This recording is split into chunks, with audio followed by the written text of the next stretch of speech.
Chief secretary Sindh Asif Haider Shah ने तमाम deputy commissioner को इंटरमीडिएट के इम्तहानात की निगरानी और डिवीजनल कमिश्नर्स को तमाम बोर्ड से विजिलेंस कमेटियों की तफसीलात लेने की हिदायत कर दी।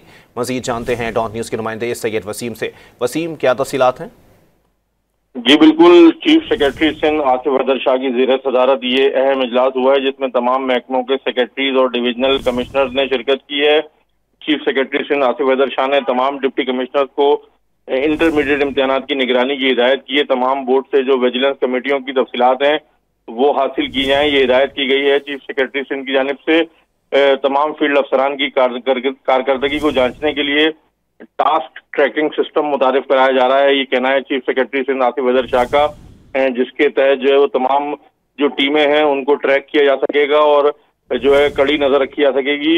और ये भी साथ में वाज़ेह हिदायत की गई है कि किसी भी सरकारी गाड़ी पर काले शीशे पाए गए तो सख्त कार्रवाई अमल में लाई जाएगी और जितने भी अफसरान हैं वो दफातर वक्त पर आए और वजीर आला सिंध को इनकी रिपोर्ट भेजी जाएगी कि अगर किसी ने इसमें कोताही बरती तो। जी बहुत शुक्रिया वसीम।